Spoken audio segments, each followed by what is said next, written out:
La population totale du monde est de 3,4 milliards d'habitants. Un quart est chrétien de nom.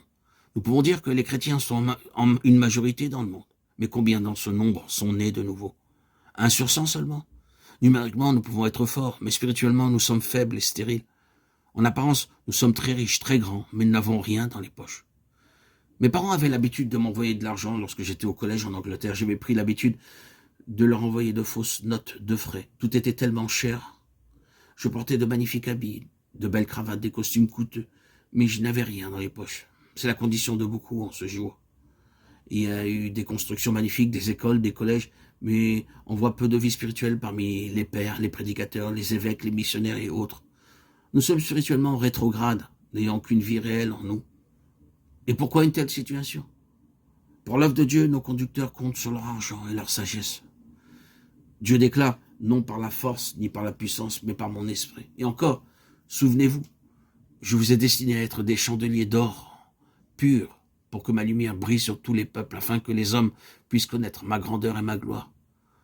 Nous sommes devenus très polissés, très cultivés, à la mode, mais nous avons perdu tout concernant l'esprit. S'il y a un diplômé dans votre village, il peut argumenter pendant des heures entières, bien qu'il ne soit pas capable de prier quelques mots lorsqu'il lui est demandé de le faire. Il dit être diplômé, mais connaît-il sa Bible ou la vérité à propos de Dieu et du Seigneur Jésus-Christ?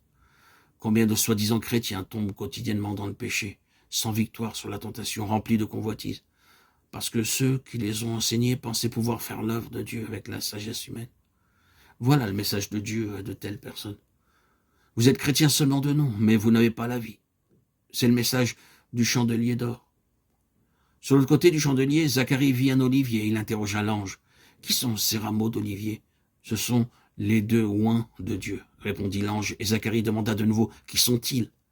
Dans Apocalypse chapitre 11, versets 4 à 11, nous avons une description des derniers jours, le dernier décompte des 3 ans et demi de tribulation, temps de péché, de ténèbres, de cécité spirituelle.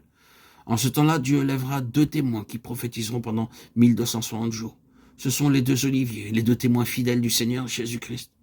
L'Antichrist essaiera par la force de les arrêter et de prophétiser, mais il continuera à proclamer ce que Dieu leur dira. Alors, la bête, l'Antichrist, leur fera la guerre, et finalement ils seront vaincus et tués. Mais le 3e jour, l'Esprit de Dieu entrera en eux, ils reviendront à la vie, ils commenceront à nouveau à prêcher et à prophétiser. Aucune puissance ne sera capable de les arrêter. Ainsi, ces 2 oliviers nous parlent du témoin fidèle, loyal et véritable. De nos jours, le monde ne veut pas de la vérité. Il veut bien tout, mais pas la vérité. Ceux qui enseignent cherchent à changer la parole de Dieu en mensonge, parce que le monde n'aime pas la vérité. Les prédicateurs donnent de fausses prophéties, de faux messages, changeant et tordant le sens de l'écriture en vue de satisfaire leurs propres besoins.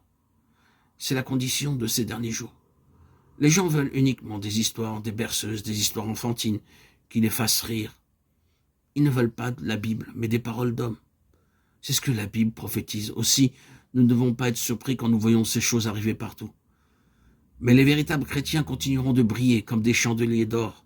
Leur lumière brillera jour et nuit, et aucune puissance sur terre ne pourra changer leur témoignage